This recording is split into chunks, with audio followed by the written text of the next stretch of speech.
Estimados amigos, buenas noches, reciban un cordial saludo, les habla el ingeniero Javier Bobadilla y vamos a iniciar, a continuar con esta jornada correspondiente al seminario de evaluación y reforzamiento de estructuras, donde vamos a abordar el tema normativo básicamente. El objetivo es que podamos conocer en forma un poco más analizada, con un poquito más de detalle, pues todo el proceso que debemos seguir para la evaluación y el reforzamiento de alguna edificación. Si bien es cierto, por el tiempo que disponemos en este seminario, pues obviamente no se alcanza a hacer un ejercicio completo de evaluación y reforzamiento, pues es necesario comentarles que tenemos el curso de reforzamiento, de evaluación y reforzamiento de edificaciones, donde de una manera más detallada hacemos el procedimiento y pues obviamente allí compartimos parte del material que utilizamos de ese curso y lo presentamos acá a manera de referencia. Lo importante, más allá de que podamos desarrollar un modelo, es que podamos entender cuál es el procedimiento y qué es lo que nos menciona la norma. A lo largo de los años de la práctica profesional, pues hemos notado que en ocasiones es muy complicado a un profesional de recién egresado de la carrera de ingeniería civil e incluso en ocasiones a nivel de especialización, digamos que no hay un curso, una materia relacionada directamente con la norma sismo resistente y obviamente, digamos, se toca o se menciona muy tangencialmente y de allí pues la dificultad que tienen algunos profesionales en la interpretación, en el análisis y sobre todo en la aplicación de este reglamento tan importante. Esto pues obviamente se ve incrementado o aumentado por la dificultad. Digamos que el reglamento nuestro, como lo mencionaba en la sesión de ayer, bueno, igual que muchos otros reglamentos, en ocasiones es muy complejo, no es muy pedagógico. Si bien es cierto, hay algunas aclaraciones sobre el tema, pues digamos que no es tan práctico como el código que se modificó, el código americano, el código ACI, en su versión 14, la que pues permite obviamente que sea mucho más fácil. Si usted busca el tema de columnas, no lo remite como nuestra norma de aquí para allá, de C8 a C21. Si vamos a mirar las vigas, entonces toca devolvernos a C9 y luego pasar a, bueno, ya ustedes conocen un poco más sobre el tema. El objetivo, sin embargo, de parte nuestra es no solamente a lo largo de nuestros cursos enseñar el manejo de algún programa, que ese es un objetivo principal, ya que, como he mencionado, a nivel de pregrado, incluso en especializaciones, no se manejan mucho los programas de diseño o tal vez con la profundidad que se requiere. Entonces, no es solamente el objetivo enseñar a manejar un programa de diseño, sino también pues conocer o repasar, digámoslo de alguna forma, los principios básicos del análisis y diseño estructural y pues obviamente el conocimiento de la norma. Nada sacamos con manejar adecuadamente un programa de diseño si no sabemos cuáles son los pilares fundamentales de la reglamentación colombiana. Por eso tratamos de una forma muy sencilla, trato de no utilizar un lenguaje tan técnico, tan sofisticado, no, lo trato de hacer de una forma que lo podamos entender todos. De antemano le pido disculpas a los compañeros que esto les pueda afectar, pero pues trato, ustedes entenderán, de que sea asequible tanto para los compañeros que están terminando ingeniería, a los profesionales que ya llevan también su tiempo diseñando y estamos aquí pues como para complementar esa información. Después de este preámbulo vamos a revisar solamente algo de lo que pudimos revisar ayer, con lo que pudimos iniciar en el seminario y es justamente definir la norma nuestra. Hablábamos de la NSR 10 y nos remitimos directamente al capítulo 10. Vamos a revisar acá el título, donde dice evaluación e intervención de edificaciones construidas antes de la vigencia de la presente versión del reglamento. Entonces, pues este fue nuestro punto de partida. Mencionamos también algunos temas básicos de la norma, como el propósito, el alcance, algunas definiciones que pudimos ver nosotros ayer. Y empezamos con el tema del procedimiento de evaluación de la intervención. Recordando que vamos a ver a lo largo de estos días que vamos a desarrollar en el seminario, algunos temas importantes como las definiciones correspondientes al reglamento y las normas, también los temas relacionados con el procedimiento, cómo lo vamos a realizar. También vamos a ver algunos temas respecto de los ensayos de laboratorio, los invasivos, los no invasivos. También vamos a ver algo, cómo crear algunas secciones en el programa ETAPS, que es el que vamos a utilizar de referencia, y pues cómo, digamos, poder, digamos, de cierta manera diseñar algún elemento para ese reforzamiento que tenemos allí. Como hemos mencionado, pues el tema del tiempo es corto, pero vamos a tratar de aprovecharlo de la mejor manera. Adicionalmente, se ha compartido en el grupo de WhatsApp el enlace para que puedan ingresar al Classroom. Le invito a que puedan ingresar. Si tiene alguna consulta allí, pues por favor hacerla saber. Recordando que estas clases que hacemos en vivo quedan grabadas también allí. Hay un enlace especial para que usted pueda ingresar en cualquier momento. Hay unas clases pregrabadas donde ampliamos estos temas que tenemos nosotros acá y que pues hacen parte del curso de evaluación y reforzamiento de edificaciones que ya les he mencionado. Y adicionalmente tenemos allí un material de apoyo muy importante con unas hojas de cálculo para determinar algunas cosas que pues vamos a utilizar, digamos, a manera de ilustración a lo largo de este seminario y que pues esperamos que sean una herramienta valiosa para cada uno de ustedes. Bien, vamos a empezar entonces con la sesión de hoy retomando donde quedamos ayer. Hablábamos del procedimiento de evaluación de la intervención y mencionábamos lo que correspondía a la información preliminar. De allí, pues mencionamos las tres etapas, donde se menciona la verificación de la intervención que esté cubierta por el reglamento que permita que se realice, recopilar la información existente y en la etapa 3 el estado del sistema estructural que debe calificarse de alguna forma. Por ahora solamente vamos a mencionar lo que dice la norma, no se preocupe que más adelante todos estos temas relacionados con cada una de las etapas los vamos a ir explicando un poquito más, con un poquito más de detalle. Adicionalmente, hago una pausa para mencionarle que hay un documento PDF que se llama Procedimiento Paso a Paso y allí hay un ejemplo práctico de cómo se hace una evaluación y un reforzamiento. Aprovecho a comentar de este documento porque pues en ocasiones me preguntan, pero no tenemos una memoria de cálculo de cómo se presenta, no tenemos, bueno, digamos una referencia. Y pues aprovecho a que usted tenga la posibilidad de que pueda ingresar, de que le dedique algo de tiempo a conocer este material, a revisar y descargar el material que tenemos allí para que en estas sesiones que tenemos nosotros acá en vivo podamos atender de manera pues un poco más rápida las consultas que surjan sobre el tema. Obviamente tenemos una metodología desde el punto de vista pedagógico para que sea pues muy fácil el entender estos temas que en ocasiones se vuelven un poco más complicados. Bien, vamos a continuar entonces. Ya vimos la información preliminar. Vamos ahora a la segunda etapa que se llama, o al segundo capítulo mejor, que se llama evaluación de la estructura existente. Recordando que la primera se llamaba o se llama información preliminar. Ahora la evaluación de la estructura existente. Aquí en esta información preliminar lo que hacemos es recoger y recopilar la información, si hay estudio de suelos, planos, etcétera, etcétera. Y aquí ya entramos a hacer una evaluación del estado actual de la estructura. Entonces vienen una serie de etapas que vamos a mencionar. En la etapa 4 deben determinarse unas solicitaciones equivalentes de acuerdo con los requisitos que se determinan en A1042.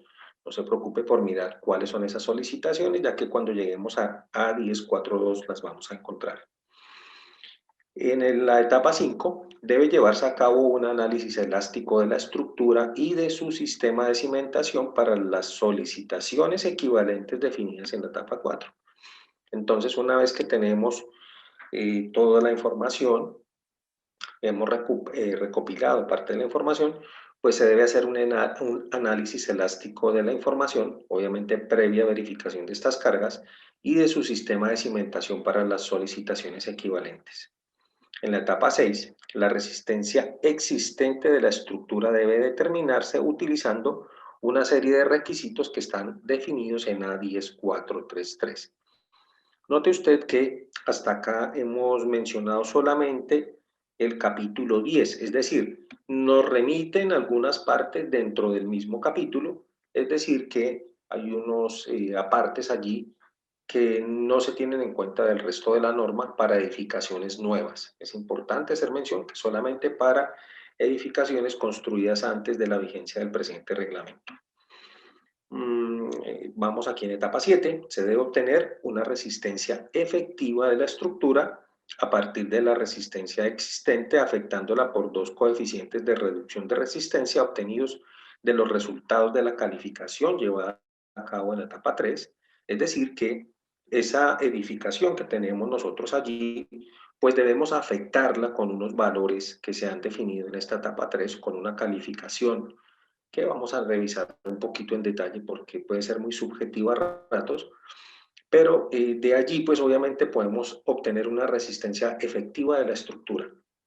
Entonces note usted que acá ya viene no solamente a este concepto en la etapa 7 de solamente la información preliminar, sino que también pues ya entran allí obviamente la evaluación de la estructura, no solamente de la información recogida de campo, sino obviamente también de la revisión o la inspección ocular de la estructura que vamos a revisar un poco más adelante.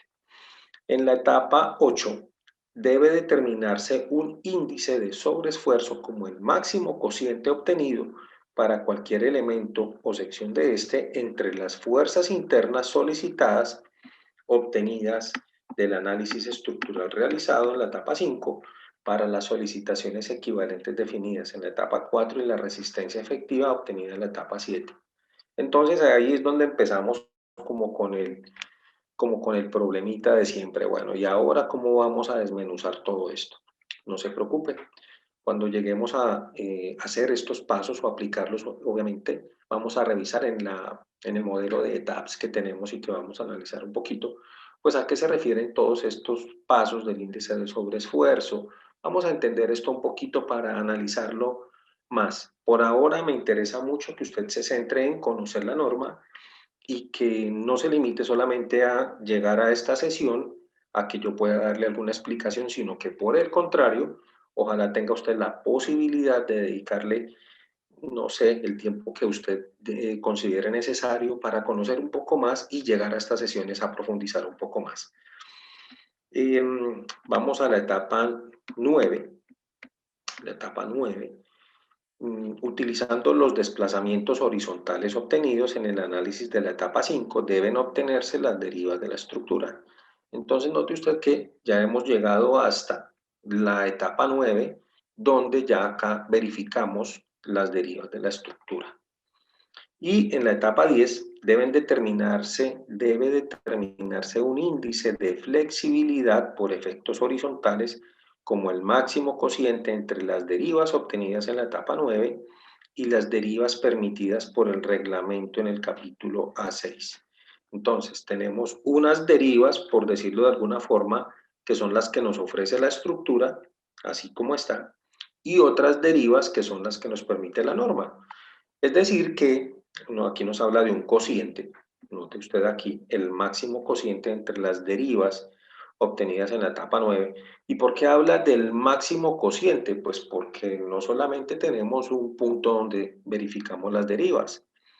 Obviamente, sabemos que hay una serie de, dependiendo de la edificación, de puntos que tendrán sus derivas y por eso nos habla del máximo cociente que da entre las derivas obtenidas con las nuevas cargas y obviamente las derivas que tenemos del modelo, que vienen en el reglamento en A6. Igualmente, debe determinarse un índice de flexibilidad por efectos verticales como el máximo cociente entre las deflexiones verticales medidas en la edificación y las deflexiones permitidas por el reglamento.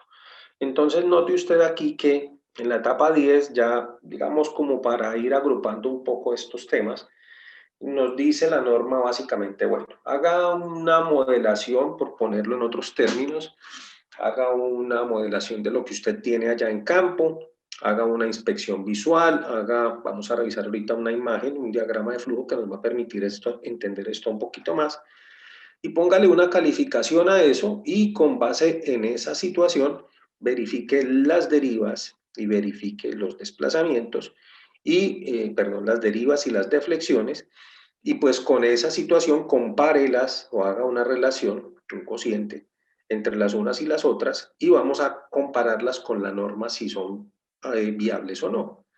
Entonces, ese es uno de los temas importantes. Pues obviamente si no es viable, pues ¿qué paso tendremos que hacer? Pues obviamente hacer el reforzamiento o si por el contrario cumple, pues obviamente de allí, de esta etapa 10 saldrá esa determinación.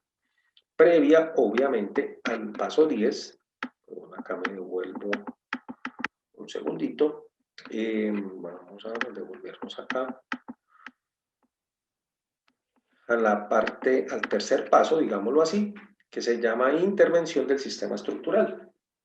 Entonces, en la etapa 11, la intervención estructural debe definirse de acuerdo con el tipo de modificación establecida en A16 dentro de una de 3 categorías.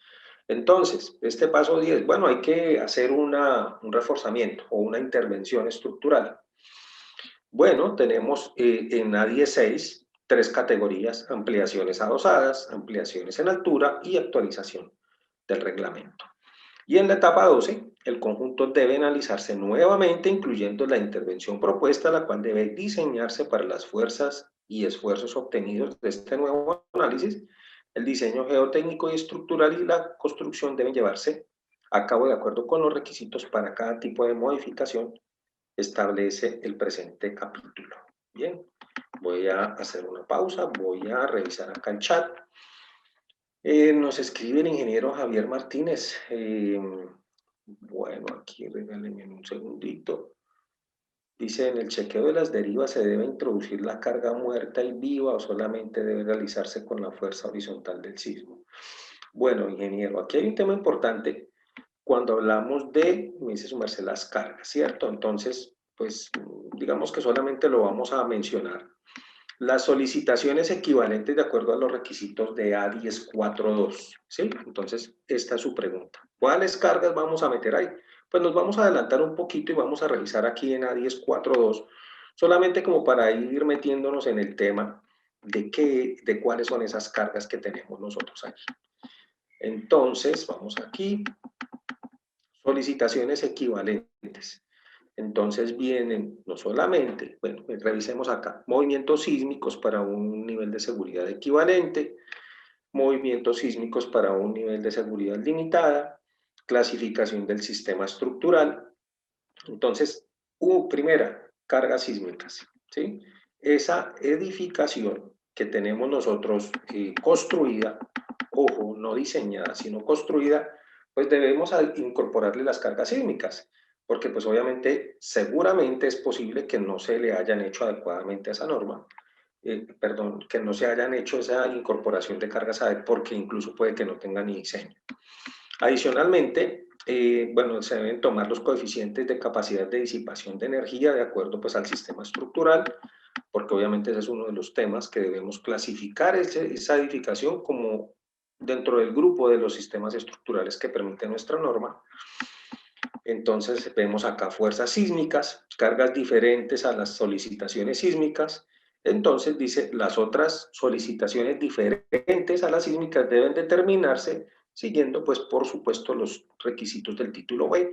Allí encontramos B4 cargas muertas, B5 cargas vivas, etcétera. Pero mire usted, dice, con excepción de las cargas muertas, las cuales deben evaluarse con base en observaciones y mediciones de campo. Entonces hago un paréntesis. Cuando hacemos nosotros el modelo NTAPS, permítame, aquí me voy a pasar al modelo como para entender esto un poco mejor. Digamos que acá tengo el modelo.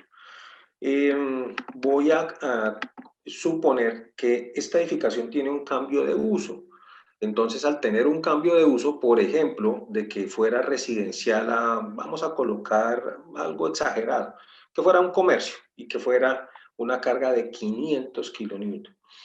Entonces, digamos, aquí a qué viene, perdón, de 500 kilogramos. Entonces, aquí a qué viene esto, que esta edificación, cuando le vamos a asignar esas cargas a esos elementos tipo shell, pues debemos colocarle allí pues la carga que se va a ver afectada. Entonces esa será una carga de tipo carga viva y aquí pues debemos incorporarla porque obviamente cuando tenemos la edificación inicial, ¿cierto? Recordemos que una cosa es el análisis inicial después de que hacemos la modelación y otra cosa es cuando ya empezamos a decir, bueno, esto no cumplió porque las derivas efectivamente no cumplen. Digamos que para este modelo vamos a suponer que incorporamos las funciones de espectro. Entonces decimos, por ejemplo, vamos a agregarle una nueva, vamos a revisar, por ejemplo, este espectro y vamos a decir, por ejemplo, esto tiene un espectro, que es lo que estamos viendo ahorita, cuáles son esas cargas que incorporamos.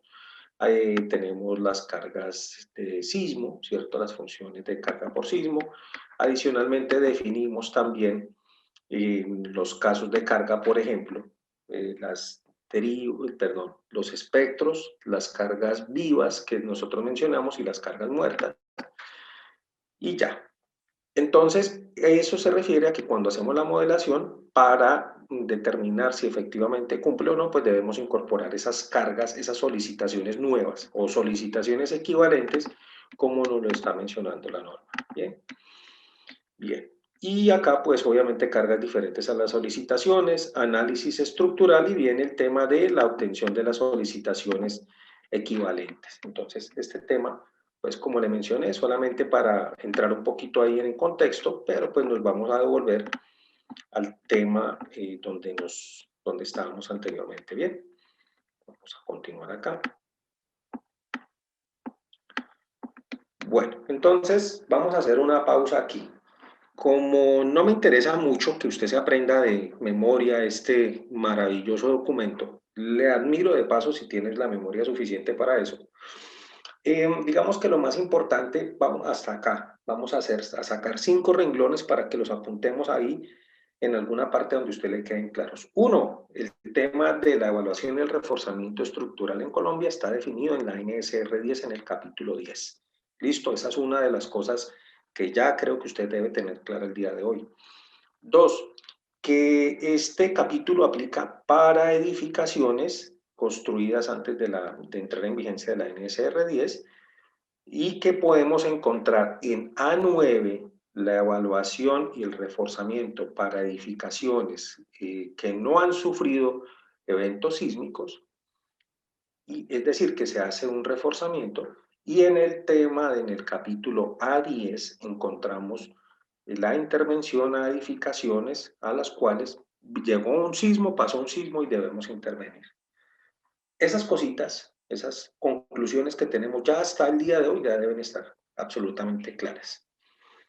Otra, ¿cuáles son los pasos? ¿Cuántos son para un repaso, para un reforzamiento, una evaluación, un reforzamiento estructural?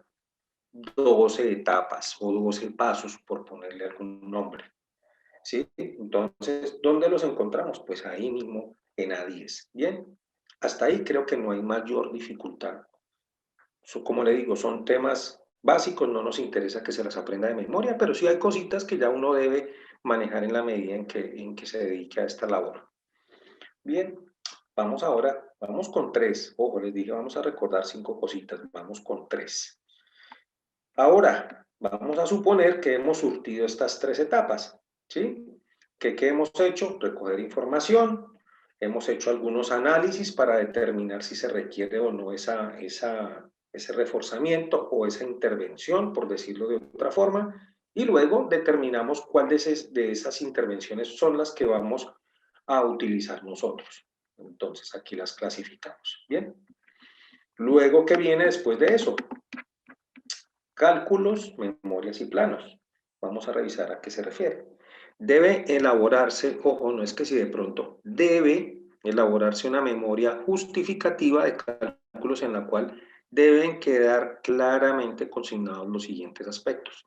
Y aquí pues le hago la invitación a que es muy común que simplemente se coja el programa, vamos a pasar nuevamente allí, puede sonar maluco compañeros, pero no se enojen conmigo, porque simplemente cogemos acá, vamos a crear el reporte, le decimos muéstreme un reporte resumido y eso es lo que entregamos, cuando esa no debe ser la forma en que presentamos las memorias, ¿verdad? Recordemos que en nuestra norma hay un capítulo en el título A o hay unos apartes donde nos dicen cuál es el contenido mínimo que debe tener no solamente las memorias de cálculo, sino pues también los planos de, de estos elementos estructurales. Bien, pero pues aquí nos menciona algunos que quiero que usted tenga pues el día de hoy. El primero, una relación de los documentos de diseño y construcción de la edificación original. Ojo, mire, aquí viene la edificación original y eso es lo que hablábamos de recoger la información. Que ese es un trabajo, pues obviamente no es de campo, pero casi, donde pues lo que dice es una relación, es decir, como una lista de chequeo de qué fue lo que usted recogió y no recogió, que fueron utilizados en la evaluación, es decir, qué soporte tenía usted de que esa edificación fue construida de esa forma, y diseño de las modificaciones tales como planos arquitectónicos y estructurales, si lo sabían, aquí la norma presume que sí lo sabían, memorias de cálculo, estudios de suelos y diseño de las cimentaciones, registros de la interventoría, libros de obra, consultas personales a profesionales que participaron en el diseño o en la construcción. Es decir, que esto hace parte de la entrega de esos documentos que entregamos nosotros para hacer el soporte técnico correspondiente. Segundo, una descripción de la evaluación del estado actual de la edificación y de su sistema de cimentación llevado a cabo como le exige A10.2. Todavía no hemos llegado a 10.2, pero aquí vemos claramente que nos describe cómo se tendrá que realizar esa evaluación del estado de la edificación. Entonces allí vemos que no es solamente una parte documental, una parte de carreta, por decirlo de alguna forma, sino también requerirá una inspección, habla de una evaluación.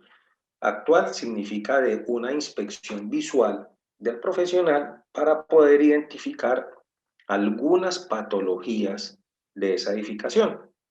De los temas de las patologías vamos a mencionar solamente algunas porque, pues obviamente, son extensas para poderlas identificar y las explicamos en profundidad en el curso de patología de edificaciones. Bien, posteriormente, como tercero, tenemos una descripción muy clara justificando la definición de los parámetros de evaluación y diseño que provienen del estudio de la situación actual de la edificación.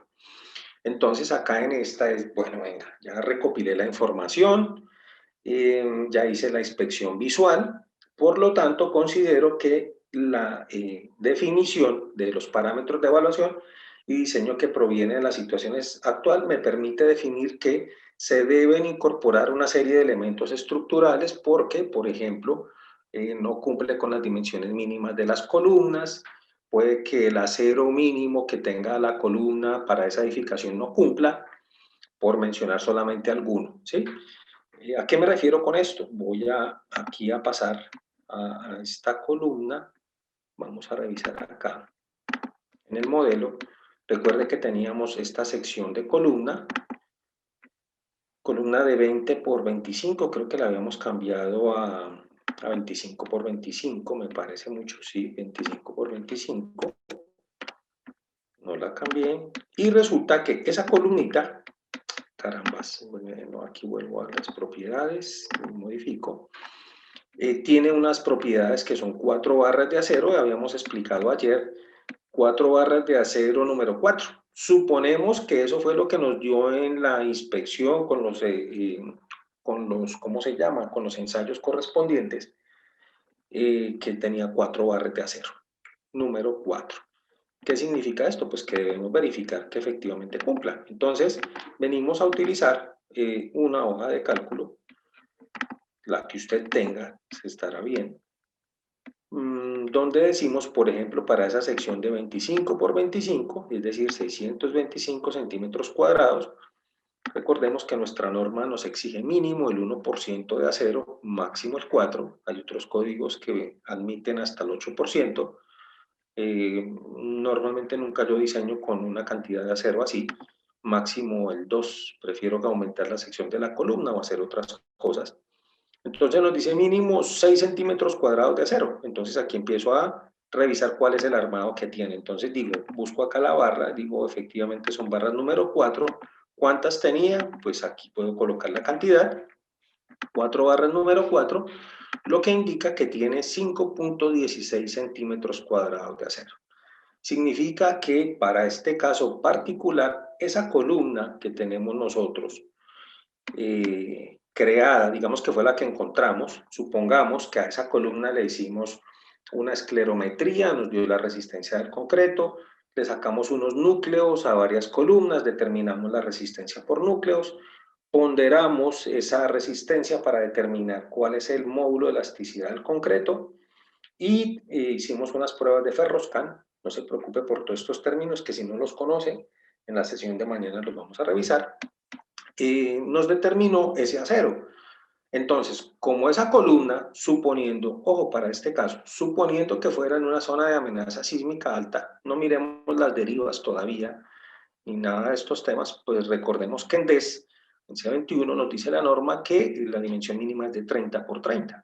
Entonces, pues ahí nos está diciendo, esa columna no cumple dimensiones, no cumple dimensiones de concreto, está por debajo del acero mínimo de la norma y seguramente después de hacer la verificación que vimos hace un momento en el punto, en uno de los puntos, vamos a devolvernos a la norma, que esté por debajo de la etapa 10, pues hombre, se requiere aumentar esas secciones y por eso se hace la modelación y todo lo demás. Bien. Entonces, este tema de una descripción muy clara justificando la definición de los parámetros de evaluación proviene del estudio actual de la edificación. ¿Qué podremos encontrar allí, por ejemplo? Podremos encontrar que la inspección ocular permitió determinar que en alguno de los pórticos, voy a volver al modelo,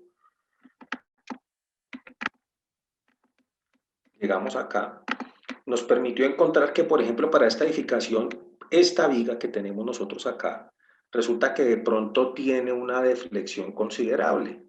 Entonces, podríamos nosotros, en esa inspección visual, decir, bueno, efectivamente, estas deflexiones, que son las que debemos chequear, obviamente, para verificar si esa deflexión que tiene ese elemento, obviamente por las cargas gravitacionales, peso propio y demás, pues está dentro de los parámetros de la norma, ¿cierto?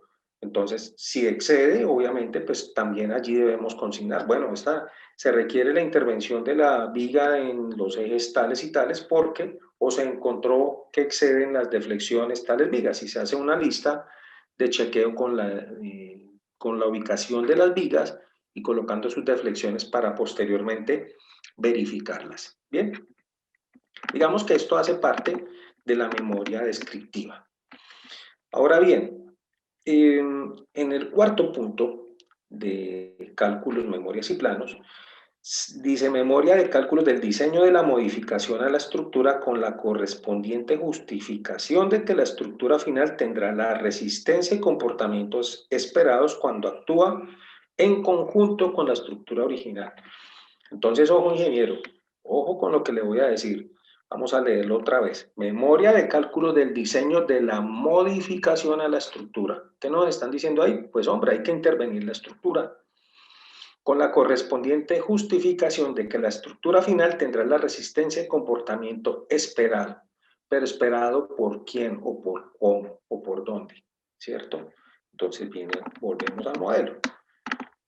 Disculpe usted si le parece que soy muy detallista en este tipo de especificaciones o explicaciones, pero trato de serlo porque en ocasiones no se entiende de manera adecuada. Entonces lo que nos dice es, Hasta ahí. Tengo una edificación construida. Voy a cambiar el uso de esta edificación o voy a adicionarle un piso. Entonces debo evaluar las condiciones de esta edificación, que es la que tenemos aquí. Es decir, no solamente desde el punto de vista de este modelo que tenemos en el programa, sino también con una inspección visual. Eso yo creo que ya está perfectamente claro y entendido por todos. Ahora bien, bueno, pero esto que está acá resulta que al hacer los chequeos en este punto no cumple, digamos, en los puntos, hablábamos de las derivas, ¿cierto? El máximo punto de cada uno de los pisos, pues obviamente debe cumplir con lo que dice la norma. Entonces, ¿qué debe garantizar? Pues que tenga las dimensiones mínimas que dice la NSR10, que tenga que esta edificación en términos generales resista obviamente las fuerzas tanto horizontales producidas por los sismos como las cargas verticales y que pueda soportar esa nueva, digamos, esas nuevas solicitaciones y que las pueda soportar. Entonces, ¿qué dice? Bueno, ahora arrégleme todo esto para que cumpla todo lo que dice la norma. Entonces, ¿qué toca hacer? Esta primera modelación nos dará unos resultados de cuáles son las deflexiones que esta edificación podía tener. Obviamente tenemos la opción de chequear, obviamente en campo, esas deflexiones, que es muy fácil de chequear, y simplemente con un hilo de lado a lado al mismo nivel y pues obviamente se mide en diferentes partes y se pueden hacer unos perfiles allí. Bien, digamos que no es muy común en algunos casos este tipo de situaciones. Verificar las columnas. Digamos que de la intervención, no hemos llegado todavía al tema de ensayos de laboratorio, pero en ocasiones lo que nos dice del fruto de la inspección visual, vamos a suponer que esto no tenía planos, nos tocó ir al sitio, hacer este levantamiento para llegar a determinar las dimensiones de columnas, y encontramos que hay unas columnas, vamos a suponer que esta columna, esta y esta, presentan hormigueros o simplemente con un puntero rayamos la columna y nos encontramos que de pronto es muy deficiente la calidad del concreto, de pronto, bueno, diferentes situaciones y es necesario decir, bueno, ¿cuáles columnas les vamos a hacer ensayos? ¿Todas necesitan o no todas necesitan? ¿Sí? Entonces, de toda esa información es lo que sacamos nosotros para poder llevar esta situación. Nos pregunta el ingeniero Javier, en zona DMI se debe hacer chequeo de las derivas. Bueno, aquí digamos que no es la zona. La zona es la parte de la ubicación del proyecto en cuanto a la zona de amenaza sísmica, ¿cierto? Pero recordemos que en zonas de amenaza sísmica baja, por ejemplo, yo puedo utilizar diseñar la estructura con especificaciones DES. Eso no es obligación que sea solamente TMI. En cuanto al tema de las derivas, pues si bien es cierto esa capacidad de disipación de energía, pues es menos rigurosa, ¿cierto?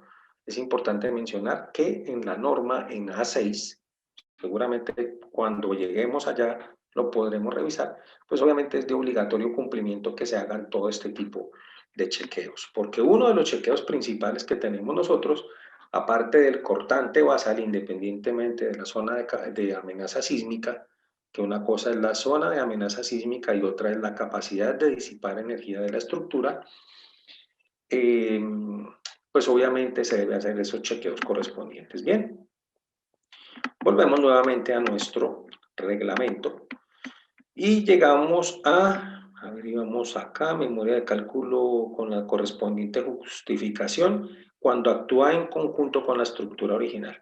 Entonces, allí es lo que acabamos de explicar. Ya hice la modelación de la estructura solita, cómo está, qué me dio y qué debo ajustar, y de allí, pues ahora sí, qué le debo incorporar a esa edificación para que funcione.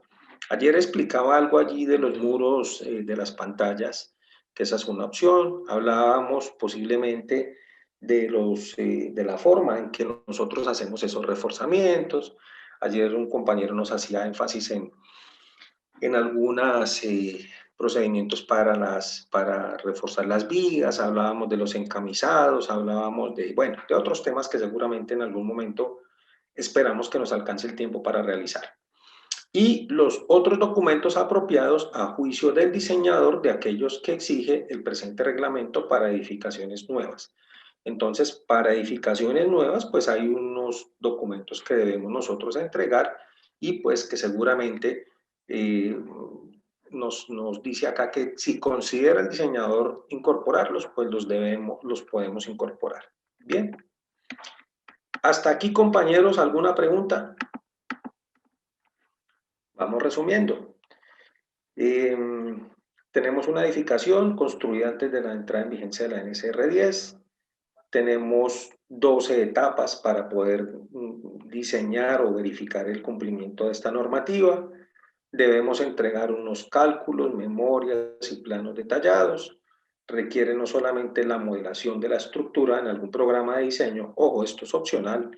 Si usted es de los ingenieros del siglo pasado como yo, y que pues tuvo la posibilidad de aprender a diseñar a mano una estructura, pues bienvenido sea. Sin embargo, pues obviamente hemos cambiado de siglo y pues obviamente es mucho más fácil hacer muchos más análisis a una edificación y predecir de una forma más acertada los comportamientos, los posibles comportamientos, cambiando los parámetros de una forma muy fácil. Pero cualquiera de esos temas le sirve a usted para este tema. La recomendación, no hay necesidad de que maneje 10 programas de diseño. Yo creo que eso es uno de los errores que cometemos muchos. En ocasiones, en algún momento, pretendí llegar a manejar muchos programas y me di cuenta que en realidad con que usted maneje 5 programas es más que suficiente para poder diseñar todo tipo de estructuras, como tanques, piscinas, estructuras metálicas, concreto, etc. Bien, y uno de los temas importantes, a 10.5.1, esta memoria debe ir firmada por un ingeniero civil debidamente matriculado que cumpla las condiciones establecidas en la Ley 400 del 97 y los decretos que la han modificado, como el decreto 945 del 5 de junio del 2017 y otros. Cuando hablamos de ingenieros debidamente matriculados, pues se refiere a ingenieros con 5 años, ingenieros civiles, perdón, con 5 años mínimo de experiencia después de obtenida su matrícula profesional o, ojo, o ingenieros civiles con especialización en estructuras, así no tengan 5 años de experiencia. Aquí hago la acotación que es muy común pensar, sobre todo en los jóvenes ingenieros que salen actualmente de las universidades, que únicamente los ingenieros especialistas son los aptos para diseñar estructuras en Colombia, y pues eso no es lo que dice la ley, porque recordemos que el siglo pasado en Colombia, a duras penas estaba imponiendo todo este tema de las especializaciones. Antes la carrera era tan completa que no teníamos necesidad de ser especialistas para poder diseñar estructuras. Bien, entonces esta memoria debe ir firmada por los ingenieros debidamente matriculados. Bien.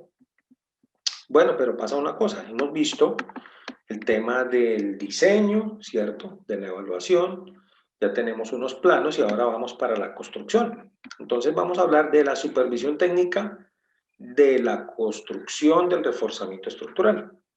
La construcción de la intervención del sistema estructural, ojo aquí un paréntesis, note usted que yo hablo mucho de reforzamiento estructural, aquí la norma dice intervención del sistema estructural. Vale la pena que nos familiaricemos con el lenguaje expuesto por la norma para que obviamente sea mucho más fácil entendernos entre profesionales. La construcción de la intervención del sistema estructural existente debe, ojo, debe someterse en todos los casos a una supervisión técnica dentro del alcance que se da en el título I del presente reglamento. Entonces, ¿qué dice el título I? Bueno, a pesar de que esta norma en SR10 ha cambiado, recordemos que el título I también ha cambiado, y dentro del mismo decreto 945 del 5 de junio de 2017, pues obviamente nos da unos parámetros allí en cuanto al tipo de supervisión, supervisión itinerante, supervisión permanente, de las calidades de los profesionales aptos para supervisar estructuras, es decir, por ejemplo, un ingeniero civil recién graduado dependiendo del grado de complejidad de la edificación, pues no podrá hacer esa supervisión. Temas estos que abordamos en el curso de supervisión técnica, donde pues se explica con lujo de detalles toda esta información. Sin embargo, pues vamos a extraer este A10161. El supervisor técnico debe dejar constancia en los registros de la supervisión de que las hipótesis en que se basó el diseñador fueron confirmadas en la obra. Es decir, que hagamos el proceso. Se hizo la verificación en campo, se hicieron ensayos, se hizo el diseño, el procedimiento pues se radicó en curaduría o los entes que correspondan, llegamos a hacer la verificación en campo, llegamos a la obra y pues es necesario que el supervisor técnico llegue a la obra y verifique que todo eso que dice ese documento, por acá como veíamos hace un momento en todos estos documentos, pues que efectivamente sea veraz. Es decir, que si en la hoja dice que en el pórtico ubicado entre el eje 2 y 3 en el tercer piso, la viga, la deflexión de la viga excede lo permitido en la norma, pues debe el supervisor verificar que así sea. ¿Sí? ¿Por qué? Pues porque hay unas responsabilidades que vamos a revisar acá. Dice criterio y responsabilidad del ingeniero. El tipo de diseño a que hace referencia en su alcance este documento exige el mejor criterio y experiencia por parte del ingeniero que lo lleva a cabo, dado que el diseñador, ojo, se hace responsable dentro del mismo alcance que tiene esa responsabilidad en el presente reglamento de la correcta aplicación de los requisitos del reglamento y del comportamiento de la edificación en el futuro. Es que el tema ingeniero aquí no es jurídico, en realidad va más allá de eso, va a la pérdida de las vidas humanas, que es lo que nosotros debemos garantizar y que pues obviamente está acorde con la norma. Entonces, esto es un tema importante en cuanto a la responsabilidad del diseñador, pero como también hemos visto en el tema de la supervisión técnica, hay un documento que se llama el certificado de ocupación, de uso y ocupación, es decir, que una vez que se terminaron estos arreglos, el supervisor técnico debe hacer un documento no solamente garantizando que se construyó o se hizo esta intervención de acuerdo a lo establecido en la norma, sino que adicionalmente él asume también la responsabilidad de esa construcción, ¿bien? De esa edificación en el futuro, ¿bien? Ahora vamos a mencionar, vamos a adelantarnos un poquito a la clase de mañana en lo que corresponde a estudios e investigaciones requeridas. Entonces, note usted que en el capítulo A10.1 ya vimos como todo el paso a paso de cómo podemos nosotros revisar la evaluación de una edificación. Vamos ahora dentro de esa etapa 1, ¿se acuerda usted cuál era la etapa 1? Vamos a revisar aquí. Debe verificarse que la intervención esté cubierta y la etapa 2, recopilarse y estudiar la información existente y recuperar, bueno, tener toda la información que tenemos nosotros allí. Bien, entonces aquí en el capítulo 2 ya nos empieza a decir la norma, bueno, ¿cómo va usted a soportar esa información técnicamente? Es decir, ¿cómo va a ser su inspección a esa edificación? ¿Solamente de vista a su criterio? Pues es uno de los componentes, pero hay otro que es el estudio y unas investigaciones mínimas que nos dice la norma. Vamos a mencionar solamente los capítulos o subcapítulos. En A10.2.1 dice, la información previa, deben realizarse investigaciones, subrayo, ingeniero querido, deben, pero no es que el dueño no quiere pagar unas esclerometrías, bueno, pero es que la ley dice deben, ya es decisión suya si usted se aventura a garantizar pues lo que dice allí solamente a ojo. Bueno, también está en A10.2, estado del sistema estructural, es decir, que dice se debe calificar el estado del sistema estructural. Obviamente debemos identificar cuál es el sistema estructural que tiene la edificación, porque pues de allí hay unos parámetros que debemos cambiar nosotros. También vamos a determinar en la clase de mañana, en A10.3, los movimientos sísmicos de diseño con seguridad limitada. Vamos a revisar un poquito esa hoja que les mostraba ayer respecto de los espectros, cómo creamos nosotros los espectros, a qué se refiere este parámetro que tenemos acá, de la función de la aceleración pico efectiva reducida, A sub E. Vamos a revisarlo cuando se usa. Vamos a identificar que no solamente para las edificaciones de grupo de uso 3, sino también se utiliza para este tipo de edificaciones. Y pues vamos a ver allí cómo crear esos espectros. Vamos a utilizar esa hojita de cálculo que usted tiene disponible allá en su Classroom. Entonces la idea es que podamos meternos un poquito de lleno a entender eso que mencionábamos hace un momento, de crear adecuadamente las cargas o incorporar las cargas que tenemos nosotros allí.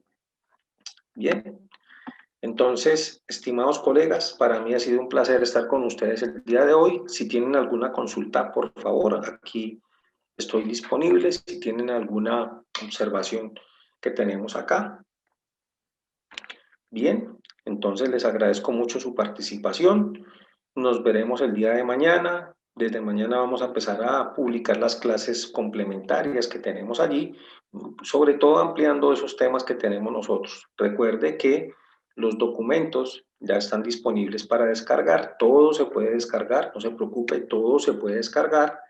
Si tiene alguna duda de cómo descargarlo, sugiero en YouTube poderlo mirar de acuerdo a la configuración de su equipo, o si no, pues nos indica cómo nos daremos las indicaciones correspondientes.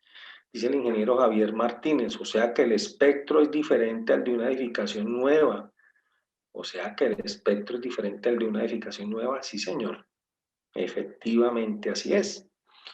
Digamos que solamente para mencionarlo, intervienen otros parámetros diferentes, no solamente al suelo, sino también es, como se llama ese valor, un espectro, digamos, reducido. Por eso mañana vamos a crear esos dos espectros, un espectro para una edificación nueva y otra edificación reducida, otra edificación con el espectro reducido, ¿sí? Lo que vamos a hacer es analizar esos dos espectros y entender qué es lo que pasa con esos, cómo se deben manejar.